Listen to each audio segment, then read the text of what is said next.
Bu filmimiz O'zbek Arsloni mana bugun birinchi premyerasi bo'lib turibdi. Bu filmni yaratishda ijodkorlar tomonidan, rejissyor tomonidan, Akbar Berturdiyev yosh rejissyorimiz tomonidan juda katta ishlar qilingan. Mas'uliyatni juda o'ziga his qilgan yigit ekan. Men ham shu filmda bitta epizodda rolda o'ynab qo'ydim. Shu raykom sekreterini o'ynab qo'ydim. Endi hozir ko'ramiz endi filmda tomoshabinlar ixtiyoriga havola qilyapmiz. Qani tomoshabinlar qanday baholar ekan. Bu film asosiy Belarusiyada olindi, bu hamkorlikda, O'zbekistonda olindi. Filmda o'ynagan aktyorlar Belarus aktyorlari ham bor. Rejissyorni ishlash prinsipi, ishlash jarayoni ijodiy tomondan menga juda ma'qul bo'ldi. Chunki bu men birinchi marta bu rejissyor bilan ishlayapman. Birinchi marta. Juda chuqur tayyorlanganligini sezdim.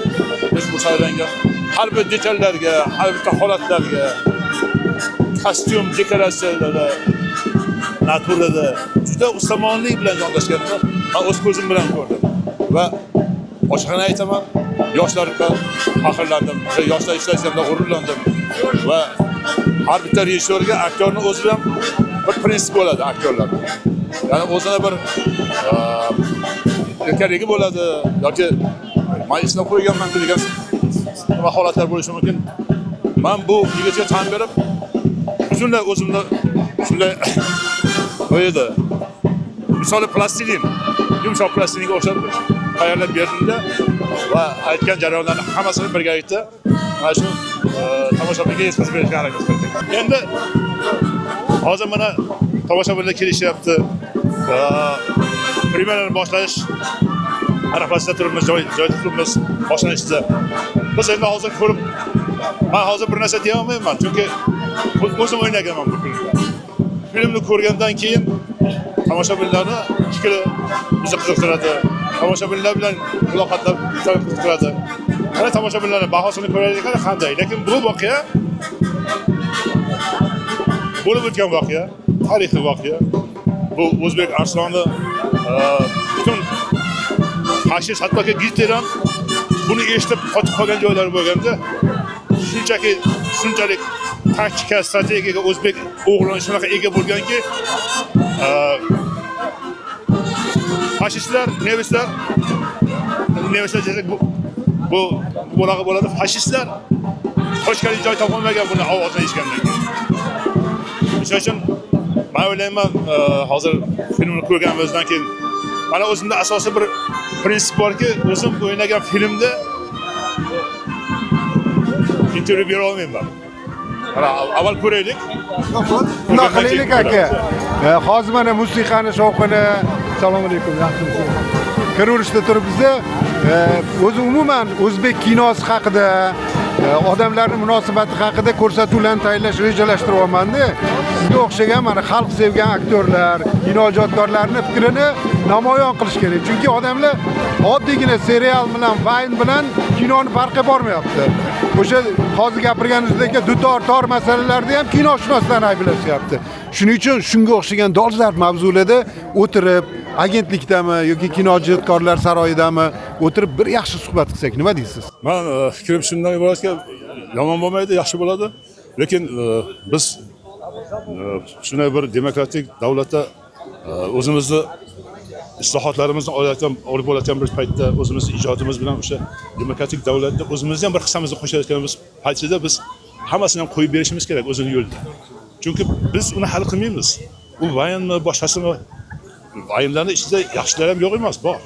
Lekin haddan tashqari endi chegaradan chiqib ketganlar ham yo'q emas. Shuni ayting-da, bo'lmasa hozir ma'lumot toshlari sizga ham menga ham yoqardi.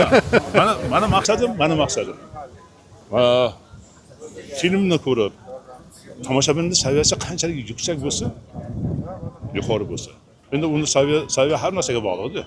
Uni geniga bog'liq, uni ijodiga bog'liq, o'qimishligiga bog'liq, madaniyatiga, ziyoliligiga, mentalitetiga bog'liq. Albatta. O'sha uchun agar bizning odamlarimiz saviyasi yuqori darajada bo'lsa, u musiqani ham eshitadi. Musiqani ham, klassikani ham eshitadi. Simfoniya ham eshitadi. Endi aynan shuning uchun ham ko'radi. Shuning uchun raqsni ham ko'radi. odamlarni qutqarish kerak. Chunki men bu haqida maqola yozdim, bir kun men sizga ko'rsataman. Odamlar borgan sari saviyasi shunga moslashib ketyapti. Hattoki mana gorizontal ko'rish o'rniga telefonni 90 gradusga egilishga erinib, mana bunaqa ko'rishga o'rganib qoldi. Videolar shunaqa chiqyapti. Shuning uchun xalqni qutqarish kerak aka. Xalqni qutqarish, men o'ylayman, xalqni qutqarish bu har bitta hali boy akamizda har bitta insonni o'zini huquqiy, madaniy va ongiga bog'liq. Biz agar ularni qutqaradigan bo'lsak, biz maktabdan boshlashimiz kerak. Zinapoyadan boshlashimiz kerak. Biz birdaniga zinapoyadan yuqoriga ikkinchi qavatga chiqa olmaymiz. Agar shoti bo'lmasa, norvon deymizmi, shoti deymizmi? O'sha bo'lmasa biz tepaga chiqa olmaymiz. Biz tepaga chiqish uchun harakat qilamiz. Faqat harakat bilan cheklanib qolamiz xolos. Lekin tepaga chiqishni yo'lini o'ylab topishimiz kerak. Bu tepaga chiqishni yo'lini biz maktabdan, bog'chadan boshlashimiz kerak. Avvalambor tarbiyani biz uydan boshlashimiz kerak. Ana shundagina biz qutqara olamiz ularni. Ularni qutqarish kerak emas. Ular o'zini qutqarish kerak. Qanday qilib o'zini qutqarish uchun biz unga ongiga ta'sir qilishimiz kerak. Ana shuning uchun aka, o'sha shotini bitta bo'limi bo'laylik. Men ochig'i xalqimizni, vatanimiz uchun odamlarni oyog'ini ostiga poyandoz bo'lishga ham tayyorman. Menimcha siz ham xuddi shunaqasiz, to'g'rimi? Men umrda poyandoz bo'laman. Nimaga? Men shu yurtda tug'ildim. Bu yurt ko'p davlatlarda bo'ldim. Lekin havas qiladigan joylarni ko'rdim. O'zbekistonda havas qiladigan joylar undan ham ko'p. O'zbekistonda iqlimni, O'zbekistonning odamlari, O'zbekistonning urf-odati, mentaliteti yetadigan joylar. Bizni ota-bobolarimiz kim bo'lgan? Bizni ajdodlarimiz kim bo'lgan? Biz ajdodlarimizdan faxrlanyapmiz, lekin biz o'shaning yo'lini davom ettiryapmizmi? O'shalarning yo'lini davom ettiryapmizmi? Ana shu haqda xudo xolisi keyingi gal gaplashamiz siz bilan. Rahmat aka, umringiz uzoq bo'lsin, sog' bo'ling.